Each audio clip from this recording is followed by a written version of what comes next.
There you go. Recording has started. So thank you everybody for joining us. Thank you to Billy and Sally for attending this morning's webinar, and thank you to Hugh and Scott for joining NSL and talking about the Verint products. So we're keeping the microphones on, cameras on if you would like. If you have any questions, this is an open forum and we'd like it to be as interactive as possible. So please do interrupt and ask as we go along. So I believe, Scott, you're going to do an introduction first about Verint itself, and then Hugh you're going to hand over to Hugh and he's going to walk us through a presentation. Yeah, thank you. Thank you, Mark, for the the invitation, and thank you, Billy and Sally, for joining. Great to be here. So I'm Scott Westwood, and I work with Hugh and our wider Verint community. My role is a channel director, so I support the partner community for Verint, and NSL fall within that ecosystem, working with one of our valued partners, 8x8. So obviously you guys work closely with those, with 8x8, and then obviously you got NSL are supported through that ecosystem. So my role really is to provide things like this to make sure that you're fully aware of Verint, the capabilities, what we can drive, and how we can be innovative with your businesses, help better sales, better customer service, better CX experience, whatever it may be. From a Verint perspective, the business is a very, very large CX automation vendor. We have a very large ecosystem across the globe, supporting 85% of the FTSE 500 businesses globally, from WFM traditionally, quality monitoring, so QM, AQM, and all of our, I guess, core products and portfolios that we're known for within that 85% of that FTSE. Over the last 5 or 6 years, we've been very innovative in the development of our portfolio, and we've started to transition from, I guess, our on-premise background into our SaaS background. But whilst we were doing that, we kind of dived into all the products and started to understand where can we get better CX innovation with some of the tools and the portfolio that we use. And my bot in the corner is testament to that. So we've built probably 50 or 60 different types of what we call bot technology, which is our AI and augmented AI technology. And that drives our WFM, our QM, our knowledge management, right through to a full portfolio of CX innovation through what we call our CX automation. So we're now a leader within CX automation within the market. We've got pretty great market credentials. And like I say, we support organizations and resellers and vendors that can't or don't have the capability to build that type of technology. So they will potentially sell their voice contact center and then use Verint to, I won't say plug the gaps, but to create that innovative CX experience, connected to their contact center. So it really helps drive, the bot and the human. So from our perspective, you've got a contact center with lots of agents. Those agents are working really hard. They're trying to be multi-skilled. And what we've kind of done is invented technology that can help support that agent and bridge the gap between human and AI. So we very much don't replace the human interaction. We kind of enhance that capability. And from today, Hugh's going to talk more about the WFM piece, but then some of the supporting technologies that can potentially help get more out of that particular platform. So very much a complementary service is what you're saying there, Scott, for what's in place. Yeah, absolutely. So we could take a lot of the call today talking about product by product, and we've got thousands of different products. So it's really important that we understand what your business is trying to achieve from a customer engagement perspective, but also an agent engagement perspective. So we're very much on the premise of, yes, we want to improve sales, we want to improve customer service, we want to improve containment with IVA, we want to improve scheduling, and there's so many products that can do it. So we could take a 4 or 5 hour webinar to talk product by product, but it's important to understand what you're trying to achieve as a business, and then how Verint can help, create a starting point and then get to the end goal of whatever that may be over a certain period of time. But absolutely complementary between human and bot, and automation and reporting and analytics and all the great stuff. So it's a very tough job, because there's an awful lot of products. They all do great things. Our bots are designed to do one thing well. So we have pretty much a bot for every CX and automation experience. So whatever channel you're communicating with, inbound and outbound, we've got some sort of technology that can help improve that service to your customers and to your agents. And yeah, so I'll be interested to see what Hugh has to say from a WFM perspective, and how that may help you guys with your customers and agents. Thank you very much, Scott. Appreciate that. Awesome. Hugh, over to you. I shall do the sharing thing in a second. So click that little button down there. Excellent. And now, of course, I've lost my Teams window. Well done. There you go. So there you go. So that should be showing a slide. We can see that. Yeah. Excellent. One of the interesting facets I find of Teams, by the way, is that once I've gone full screen, it's hard to see if anyone puts their hand up. So, to the point earlier, I'm sure my colleagues actually will keep me honest, but if you do have questions, let's talk them through. Although, because this is a good workforce management session, we will keep to time. And so Scott's introduced Verint and where we fit. Workforce management is a key part of what we do. It's one of the sort of core capabilities we have, alongside things like recording and analytics and these tools as well. And actually, we've been in the business of workforce management for some considerable time. So we actually acquired the technology many years ago from a company I started with. So it's an area I've been working with for around about 20 years now. So it's been, and each of those years has brought us something new and interesting. It's a fascinating area. Just to sort of start that conversation, really, if I click there, that would be a little bit easier. Start that conversation. Fundamentally, what do we do when we're looking at workforce management? And I'm sure you might have seen this kind of approach before with a few other folks. We're all about ensuring we've got the right number of people in place to handle customer interactions, and they are ready and skilled to do that. And if we do that right, we know that customers get satisfied quickly. Scott alluded to the fact that a lot of our work now is in the digital space with what we call containment within IVR capability. So when those interactions, whether they're emails or chats or phone calls, exit that self-service piece, we then need to have people that do that. And that's fundamentally what our technology does. It allows us to deliver that element of staffing. And it's kind of interesting when we look at that problem, it's become harder because the skill of that employee is now way off the charts from where we were a few years ago. And that's because customers can find out information on knowledge. They can type in their questions on a chat GPT and get an awful lot of information about the product or service they're having from yourselves.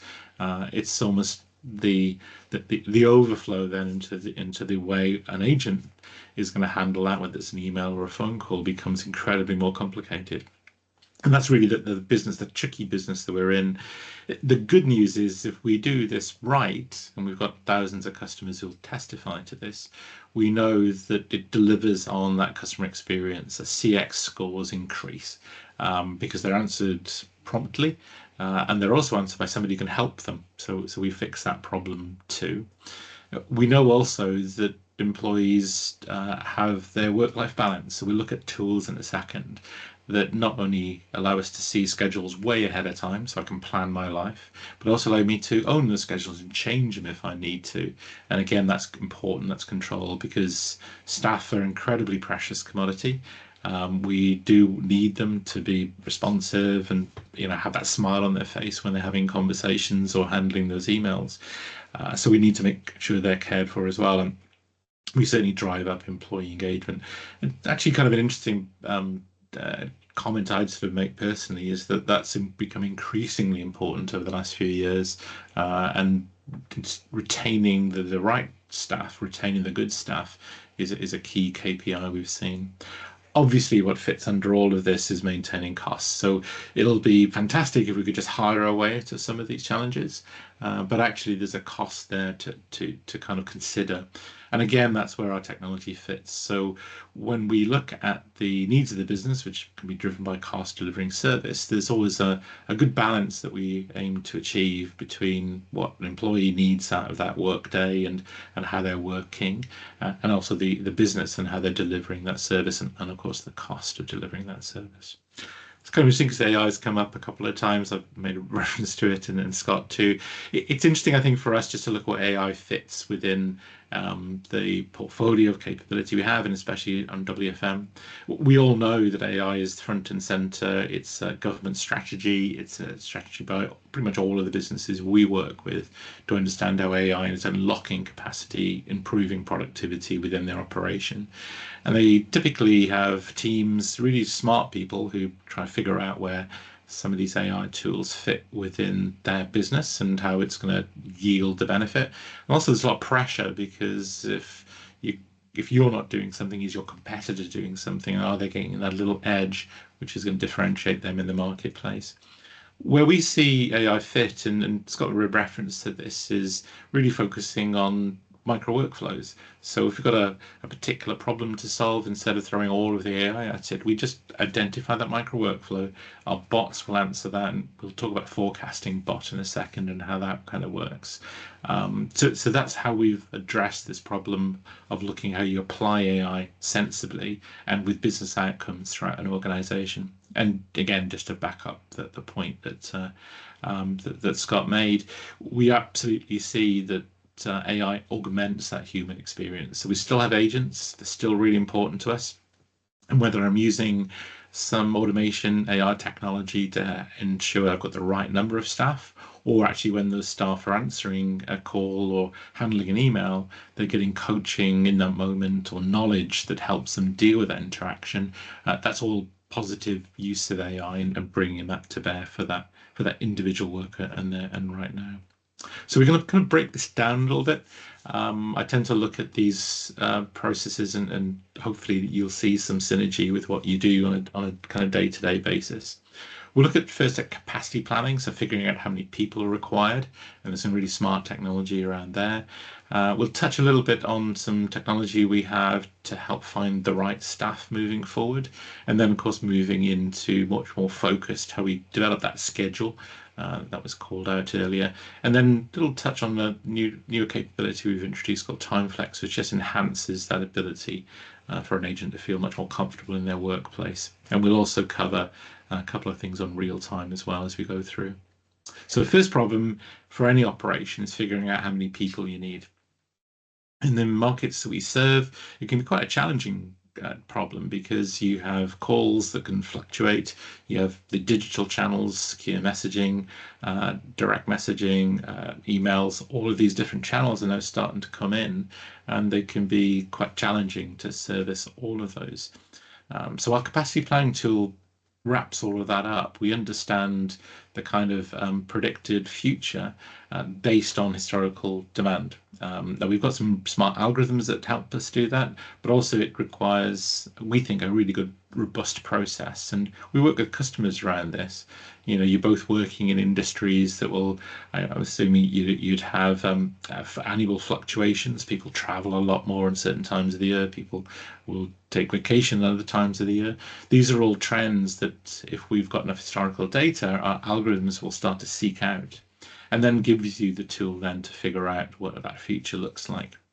The bit where we really can make a difference is understanding how that maps to people. So the problem, as I mentioned earlier, is it's really around the number of things that that customers will call and want to discuss, and that's a skill problem for us. So we understand how people like Scott, who's multifaceted, can help us when they're answering their phone calls. as an example. And that's a skill problem that you require quite an advanced technology to resolve. And that's what our tooling can do. So we can understand based on demand how many people are required, and also when we need to hire them. So if they're brand new people, it'll take maybe 6, 8, 12 weeks, depending on the industry you're working in, before they become effective. So that's good to know. But if you've got a peak in 12 weeks, you really need to have hired that person starting today, so you can start to embed them, start to train them and teach them what they can do. And we have tools that can do this. The outputs are typically around how we're delivering service, so service level predictions, and also cost. So it's fine to find the most highly skilled employees to help you out with this problem, but that comes at a cost. And it might be a strategy for yourselves to look at how some of that demand can be handled by outsourcers. So we can also do some quite clever stuff where you can look at what the impact of taking a piece of demand and either putting that through self-service, IVA capability, for example, or actually having another partner, an outsourced partner, sort of handle that piece. So it's really kind of interesting when you work it through. In fact, many outsourcers will use our technology in order to accurately estimate the cost of providing those services. So it's kind of double faceted there. So that's the first bit, way ahead of time, usually weeks or months, and for the next couple of years. We then drill down to the actual, what we call the schedule period itself. So we're really getting down to little 15-minute segments, because with platforms like 8x8, we get historical data, and we can use that data to help us predict the next couple of weeks. And again, that's super easy. We use a principle of taking the demand itself, averaging the historical data sets, and taking into account any spikes or differences on the particular day. So if there's a bank holiday, if there's other kinds of impacts there with events, then we can factor that into our tactical forecast. And the really important thing is we're getting right down to that little 15 minutes. We understand how the arrival patterns will vary through the day. That's typically more important for phone calls, of course, because they're more immediate, that people are hanging on. But it's interesting how the expectation of digital service has risen. And I certainly had a secure messaging chat with a healthcare provider just recently, and although they took a few hours to respond, my head is thinking if I phone them, it will be a lot quicker. So the expectation of delivering across all of these channels is increasing. So you can actually match that within our forecasting model, set a service target, number of minutes before the call gets answered, number of hours before the email gets handled, and then we'll figure out how many staff we need. Now, the difference here is when I modeled ahead of time with my capacity plan, I'm talking about groups of people. We call them staffing profiles. When I've done my tactical plan, I can really hone in then on the actual agents that I've employed, name, skills, work patterns, contracts, all those kinds of things. And then we automatically assign those shifts to those agents based on the predicted demand, but also when they're available to work, so their contracts, taking into consideration other areas as well. And the problem actually is really interesting to map out. When we look inside of this, you have contractual hours that people work min-max, but you'll also have patterns, rotations, where people might be working earlies, days and lates, and that will sort of vary as well throughout the months and years. So all of that, all of those attributes are going into our scheduling algorithm in order to figure out how many people I need, who I need, and when do they need to actually start to work. So it's a really kind of complex environment, but we're kind of wrapping it up in some really smart technology there. One other thing I like to think about as well is that the approach is very employee focused. So when we look at the rules, you might think sometimes we're sort of forcing people to be in a particular desk at a particular time of day, or work from home even these days. But actually sitting around that, there's an awful lot of rules which we can ensure are applied to make it a fair, reasonable workplace. I mentioned a couple of things there, but take fairness, for example. You might have staff who love working Saturday nights. You might have staff that's actually not a great time to work. They have family commitments or something else. So we can put rules in play that treat individuals as individuals, so they ensure that we are respecting the demands of their social life and give them the kind of working environment that allows them to be productive. Again, we're doing that because if they're happy and productive and they're skilled, they're going to service customers so much better. So we really care about the way that kind of works too. One strategy we'd like to talk through as well, just to make sure this works effectively, is a staffing strategy. We sometimes talk to customers who have sort of people who just have one skill. And what we encourage them to think about is beyond that and career development for those staff, to try and understand whether those agents can grow additional skills can be really helpful for us. I'm not sure particularly what markets you serve, but languages is a classic one. You're super good at handling the product, understanding the product and helping customers serve on that. Maybe what you can do is actually do that in a different language. And we can also model the fact that it'll take you a little bit of time as well to kind of get sorted. So staffing strategy important, and we'll reflect that in the plan. And obviously, and this is really important actually, the fact that we will then ensure that the model there is perfectly aligned to the way calls, emails, chat, secure messaging is routed off platforms like 8x8. So we've got to be really aligned to that, otherwise things won't happen as we expect. Now, one newer thing which then adds value on that, so we've created the schedule, people are working those kind of schedules.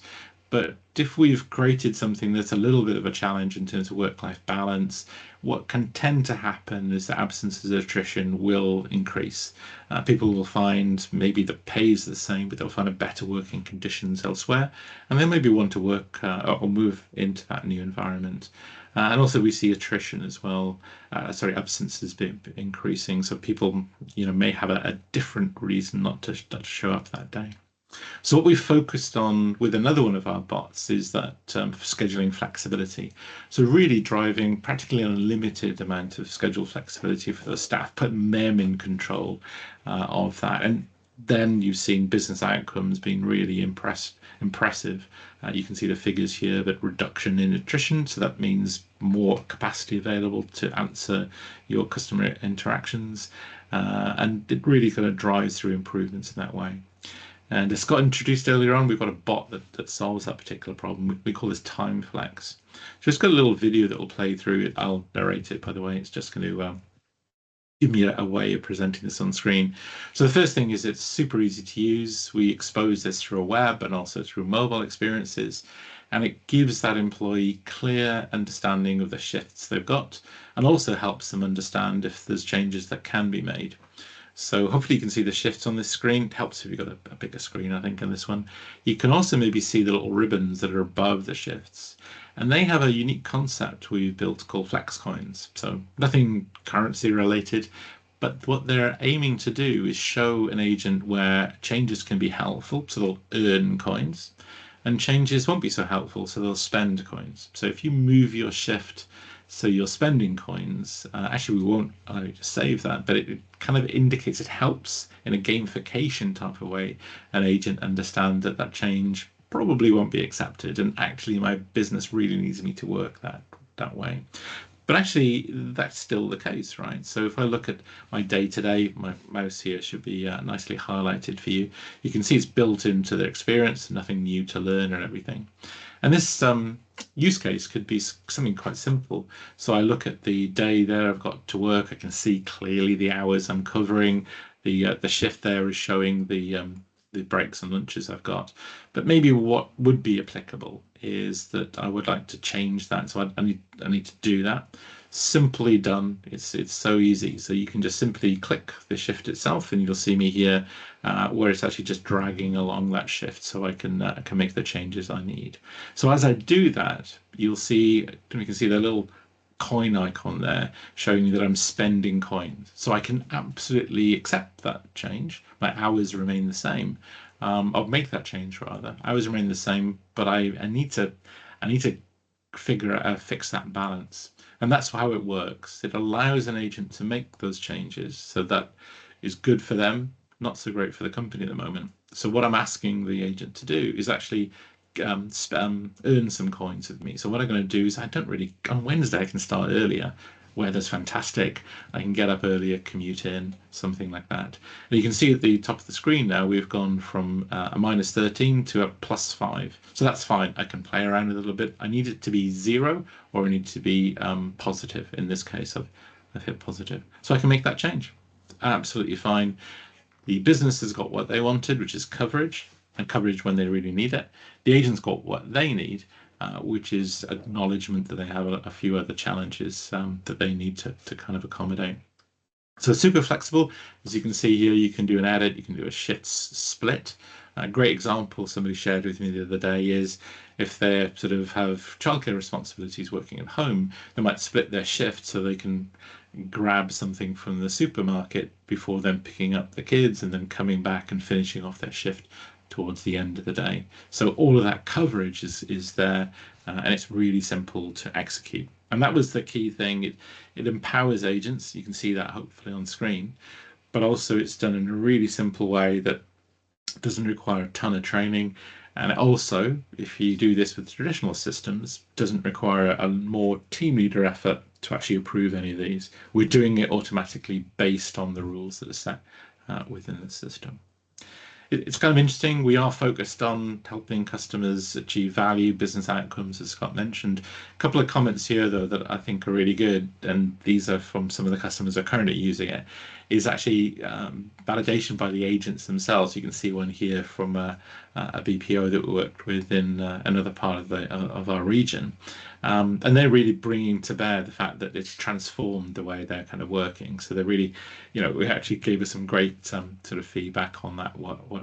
And in this particular case, it really fixed the absent problem for that particular agent. We all have challenges outside of work, each of us. What we're doing with TimeFlex is allowing traditional contact center agents handling all those different customer interactions, the same flexibility and control that we would have as office workers as well, but within guardrails that allow that to be done in a helpful way to the organization. So that's probably the key thing there in terms of, we've generated a forecast, we've built the schedule, and then we're allowing those agents full control over how those shifts can be worked. But by the way, there are rules always behind this. So the changes you've seen me apply are controllable. We don't have to allow everyone to do exactly the same thing. We can make sure that it's a tool that's appropriate for your business and how you would like to manage your staff. The other areas in terms of engagement is we bring that to life really with our My Verint mobile app. And again, we've done something pretty innovative here. You've probably seen on the market that vendors will have mobile capability. Ours is native, by the way, so it's built in, works really, really well. And it allows you to do things you'd expect, like view schedules, trade shifts with their colleagues, book some time off. All of that's available regardless of where they are, because it's on a kind of mobile device. What we looked at is actually leveraging some other platform technologies, and Scott alluded to some of the other portfolio products we have, and we kind of built in this little friendly bot. So you can see here it's greeting me. My demo persona is Matt, actually, which is why it's got my name slightly differently there. But what it's doing is wrapping up some really smart IVA capability that we have to allow an agent to have a conversation with their data rather than sort of looking at the calendar. Now, they can do. The My Time button at the bottom, by the way, will just show a scheduled calendar. But why don't I just ask what my schedule is for the next week? And you can do that on the prompt, as you can see, or you can kind of type it into.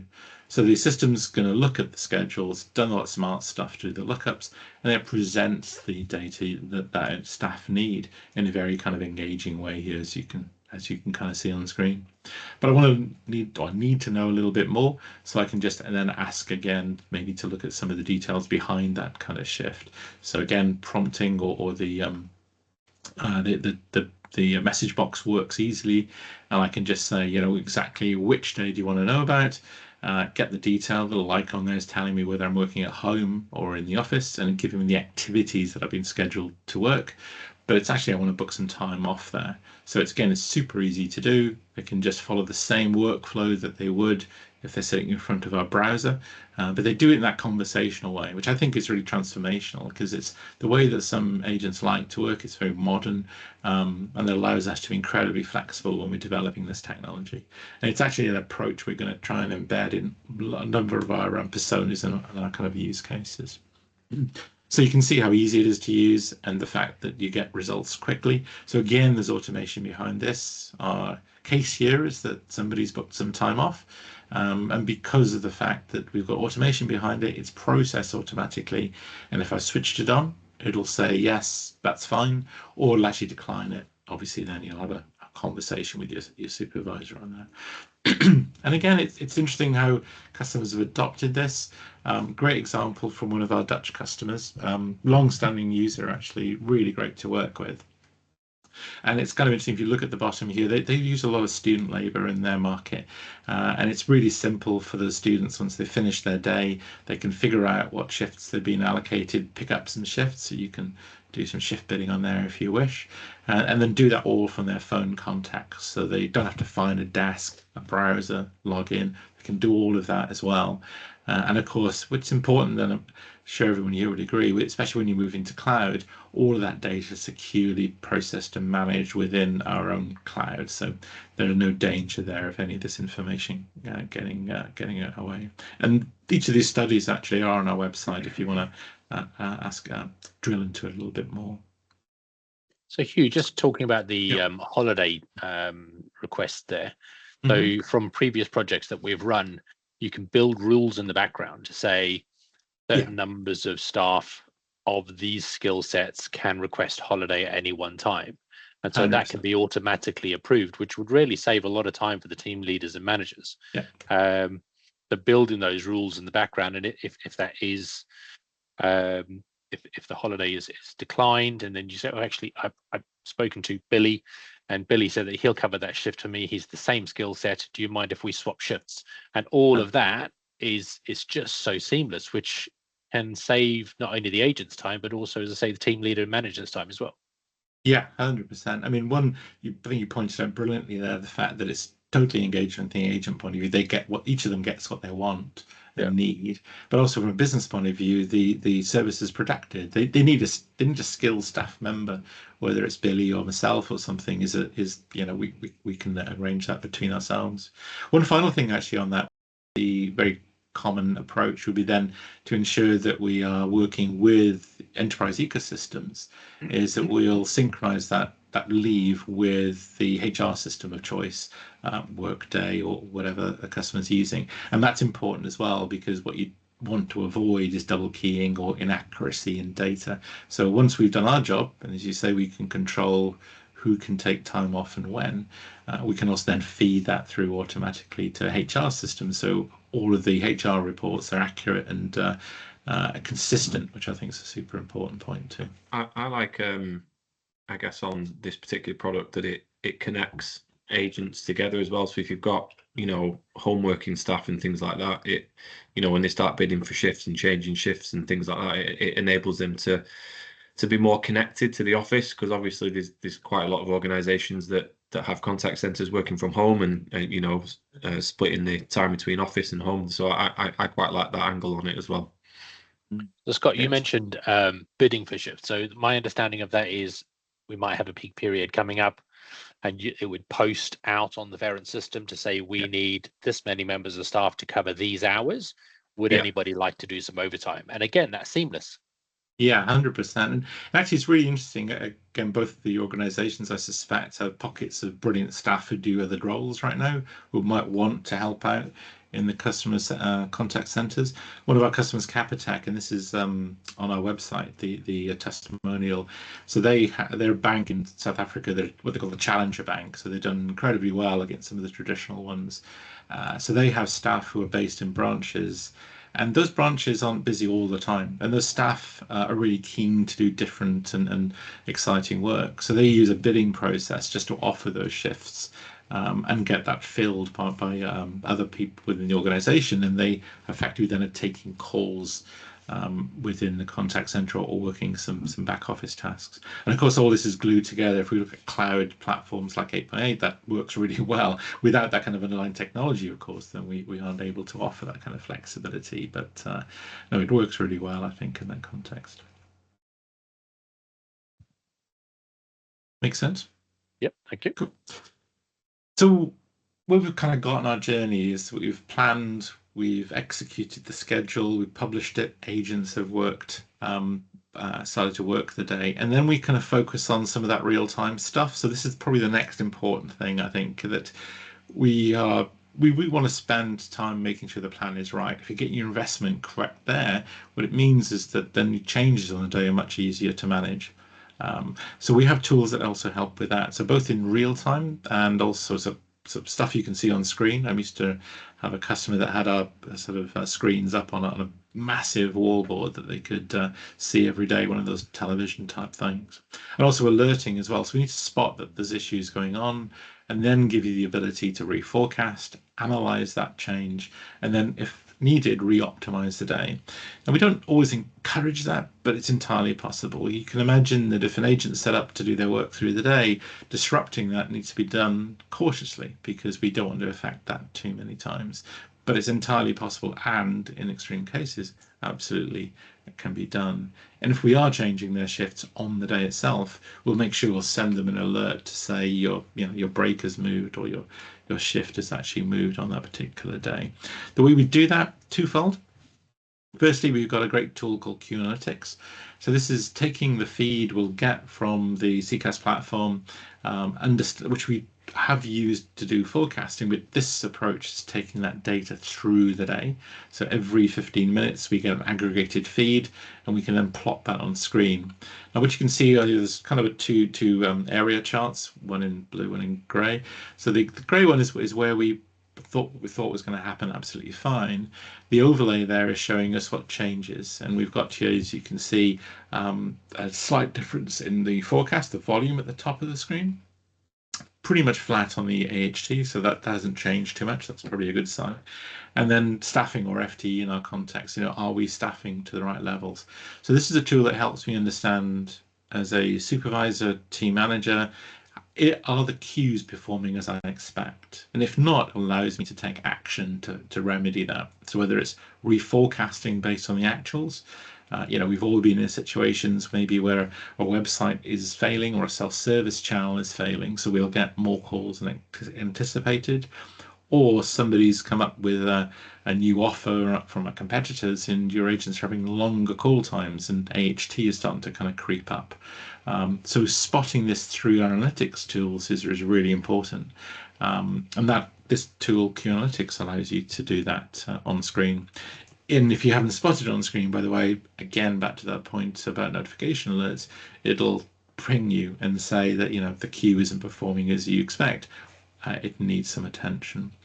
We also couple that with adherence. So this looks very similar to the calendar deliberately. So what we do with our tooling is we've added the schedule adherence capability directly into the calendar so that people who are controlling this can have full visibility.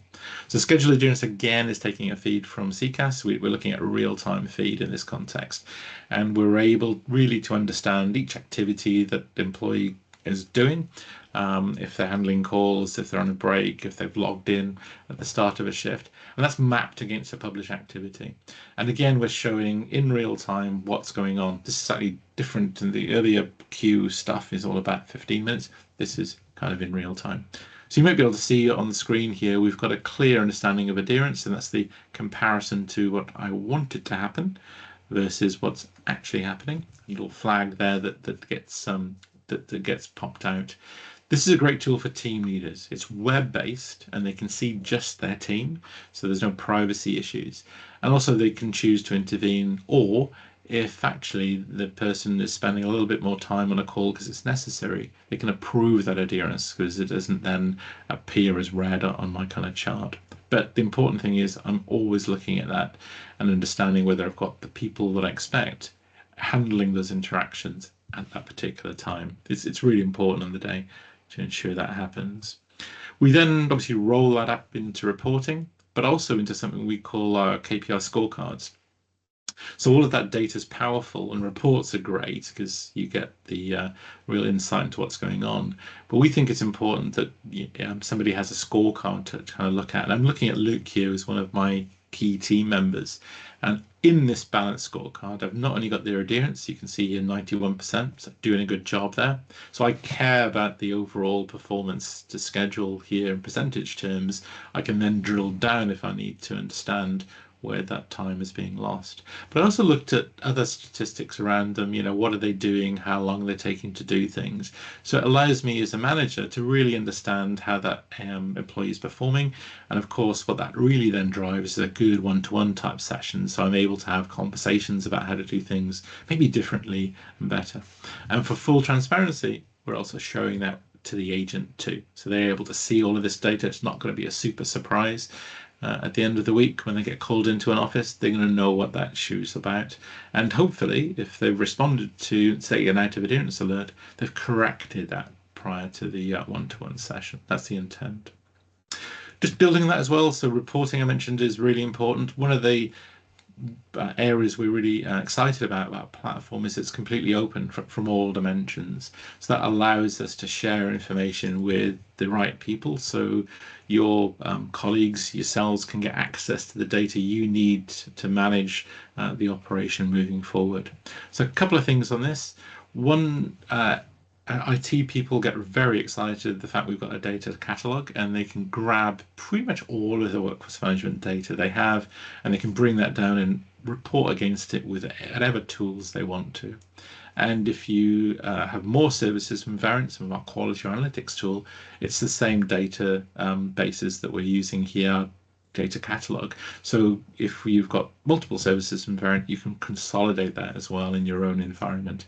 And we're seeing that as a huge step forward for a lot of customers who traditionally have been locked out of their data, and in fact some vendors are charging for this. With Verint, it's open, there's no charge for it, and it's easily accessible as you need. We've also taken that approach and visualized it ourselves. So you saw some of our scorecards, which are about empowering people and tracking performance. Here's a great use of one of our dashboards. So we've built this technology that gives you a clear understanding of shrinkage. So within your operation, when I look at my planned activity, I really need to understand where time is not being spent with my customers, and that's shrinkage.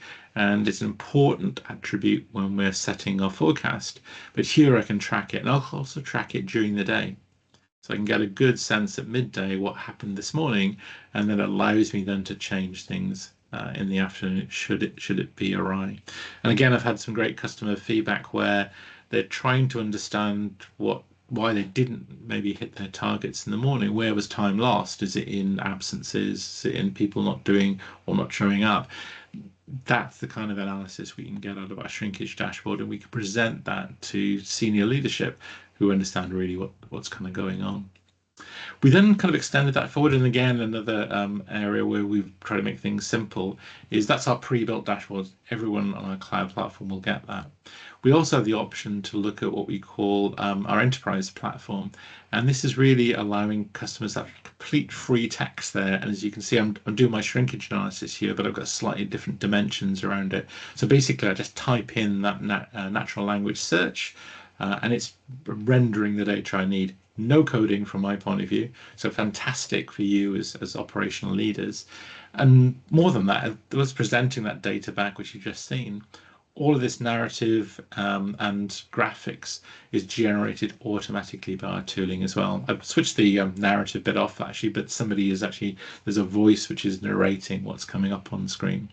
So we really built this to solve that problem where you're in that session with your peers or your leadership team, and you want to try and drill down on that kind of data. We're doing that automatically. So we're looking at the data, we're figuring out where outliers exist, and are there things really that need to be looked at. So it's a really powerful tool, and I think with Workforce Management, an old colleague of mine said it's very much a journey rather than a destination, and this is the tool that exactly fits that. It allows you to understand how your operation was performing and spot areas where things can be different or can change. Now, everything I've shown you is Workforce Management related. I always think, though, because I like to talk about things that can be different staffing strategies, different ways of handling calls, if we look at broader Verint products, the same technology applies. And I've got sentiment analysis, which is out of our speech analytics tooling. So if I've made all this change when it comes to recruiting people, training people, and getting them to work different shifts, maybe, have I affected what my customer experience is? And yes, we have surveying tools as well that can add to this. But also with speech analytics, I can start to understand sentiment. So are people generally welcoming the kind of changes I've made? Are they getting the same kind of experiences? So that's not workforce management, not to confuse anyone, but it's an example of how you can actually bring technologies together, I think, in this day and age. So it's part of an overall approach. And the way we kind of do that, or we're able to do that, is because everything I've talked about is on a platform, a Verint Cloud platform. We do the integrations in the cloud to all the vendors that we need, 8x8, and any of those HR integrations I made mention of. So that openness allows us to find the integrations, get the data, and also then share the data that's required. Right at the hub of this, which is the engine really that drives it, is DaVinci AI. So a lot of the technologies we're developing and bringing to market are based on our knowledge of customer experience for decades and using data to make a lot of sense. It's not our own AI engine. We're not competing with ChatGPT or these kind of vendors. It's our ability to leverage those platforms and use them in the right way in order to deliver really positive business outcomes for customers. One final thing, actually, it's kind of interesting. We often talk about, what's the future of workforce management from our perspective and my view. We do a real good job of forecasting, scheduling, and getting that piece right. But one thing we've always really been focused on is opening up capacity. So making sure that agents are productive, customers are having an insanely good experience, and just bringing to bear some of the other bots we've got within. Glad that Scott introduced the concept of bots earlier on. But if we think about it, those add value to what we'd say is a traditional workforce management problem. So here's some examples. When you have an interaction through the digital channels, we have a bot that summarizes and presents that sort of journey so far to the agent who's handling the call, so they don't have to repeat things, that they know that already. And you can see here we've got things like knowledge automation. So one of our tools can go and spider websites and find out what the help system is looking at. A couple of travel vendors are actually using this. So we look at their website, find all the information, create the knowledge content, and then that knowledge content then is presented to the employee. So when they get those tricky questions about policies or how things need to happen, we can help the agent answer that without them having to key into different systems and find out the answers. And you can see a number of those areas here on screen. Each of these are micro workflows. For each of these, we've got a bot that addresses and resolves that issue. Now, I will actually talk about wrap up. Actually, it's quite common these days to use technology to transcribe on the call, and at the end of that call, present the agent with a summary. And we're using really AI, obviously generative AI, in order to get that summary out. And then that saves time on call. And obviously that's a really important business saving for our customers. But one thing that really struck me, talking to a customer the other day, they've deployed Wrap-Up Bot. And what they found is a testimonial for one of their staff who lives with dyslexia. And they were a brilliant agent. They are a brilliant agent. But the thing that was stressing them out on the day was making sure the summary was right, because that was a little bit more challenging than it was for their colleagues. So their lives have been transformed because our wrap-up bot is now automating that. They can just simply read what the summary is all about, and they're much more confident then about saving that information to the CRM system. So it's really transformed it. It was really good to hear, because as I said, we're also saving that customer money when it comes to the length of a call, so that's improving capacity, so that's good, but also it's transformed that particular user's lives, and I thought that was a really good story. So that's me, I think, in kind of summary for what we've talked about, and a couple of takeaways really. One, this is really, our capability is really based for that modern CX center, so we can handle any channel. We can look at back offices, we can look at retail and even branches as well.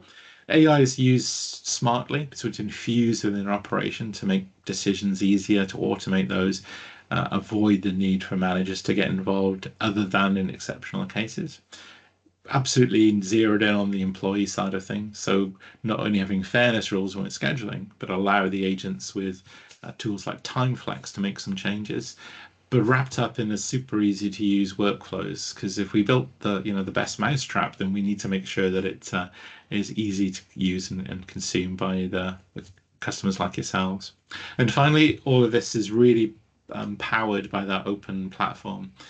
So whether we look at just workforce management from ourselves or the broader capabilities we've got, that platform really opens up all of these different capabilities. And a lot of our customers will grow with us. They'll deploy WFM and they'll really try to see what we can do in other areas. And as Scott alluded to earlier, where it makes sense for your business and working with our partners, what other tools and bots can really kind of help.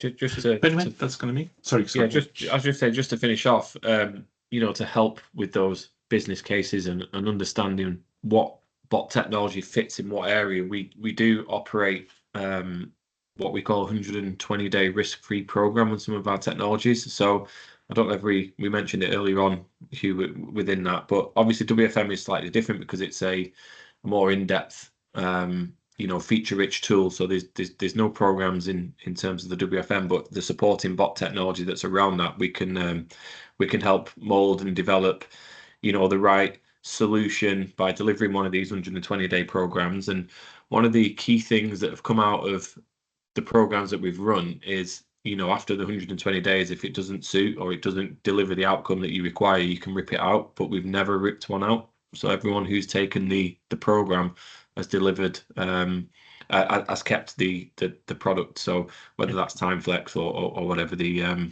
risk-free program is. So we really put our money where our mouth is and our credentials, on show. We have a huge amount of case studies that they are very large case studies. So, big US banks, big US insurance companies. So the headline figures are huge. But if you scale that back to, the size of the contact centers that maybe you bring the contact center down from the 10,000 seat to a 200 seat, it's still the same kind of outcome. So what I'm trying to say is that if I share some case studies, it says a bank has saved 10 million. It's because it's a huge account, but it's all relative to the size of the contact center is what I'm trying to say. So we can share things like that as well. So Scott, I'm glad you mentioned the savings there that your customers have achieved. So yeah, what are the industry stats from organizations moving from, say, a spreadsheet environment through to using Verint? Because there must be efficiencies that are made by using AI to map schedules instead of somebody doing a best guess effectively with a spreadsheet. Yeah, absolutely. And again, it's relevant to the size. So a lot of our case studies are built around the outcome and the savings. So if I take, I don't know, IVA for example, we've got an 80% success rate in our containment bot.